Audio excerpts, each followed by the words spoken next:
we are back. So, welcome everybody to episode 2 of Lost in Ukraine. And in this episode, we're going to be focusing on the city itself and its people. The people being a huge part because you guys will be interacting with the majority of the population as you move from place to place. And this is a key point because the majority of lectures and practicals are not situated in one central location, especially if you're in third year or above. The only years that will have the majority of their lectures centrally located on campus are years 1 and 2, but I'm not going to discuss that in this video. That's a topic for another video. The general consensus for anyone coming here, including my friends and colleagues that study medicine here too, was that this city was going to be antique and you'd get sort of post-Soviet vibes from it. And I can tell you that this in fact couldn't be further from the truth. Considering Dnipro is the 4th largest city in Ukraine, it's going to get quite a hefty financial investment from the government.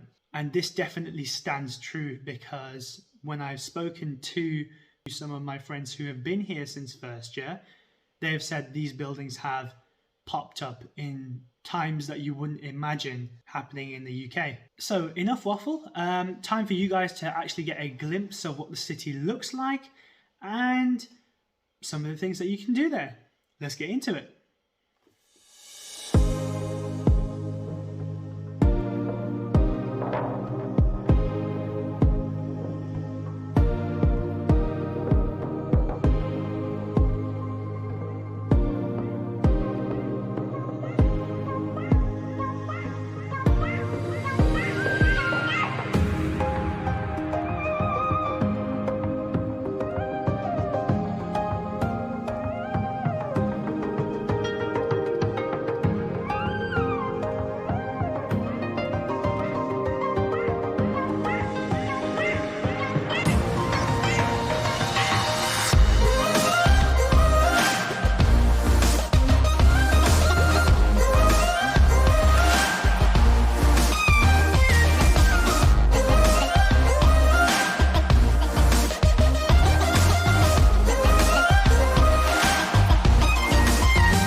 So you got a bit of a taste of the aerial and drone photography and videography that I do just there. And just an apology in advance if this video is a bit longer than the 5-minute mark, but the subsequent videos will be around the 5-minute mark as promised.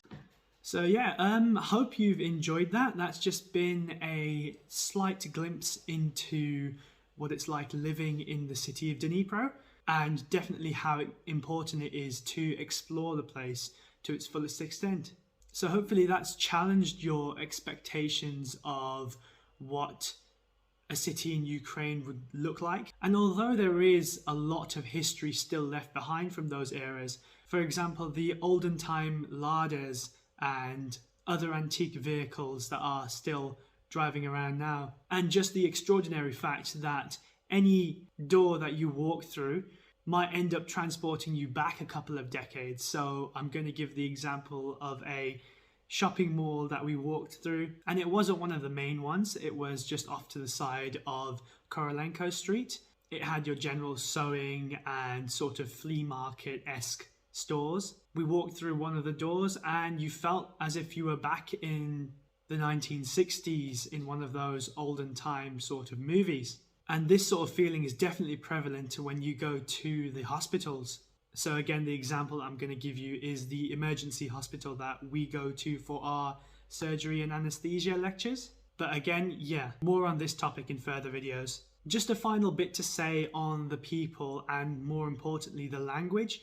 A definite tip is to start learning the language before you get to the Ukraine. So the majority of people here speak a mix between Ukrainian and Russian, but my personal opinion is it's better to learn the Russian. Just even the basic phrases of greetings and goodbye and thank you, which is, and I'm probably going to bottle the pronunciation, but zdravствуйте, спасибо, and до свидания. These phrases definitely come in handy in your general day-to-day life.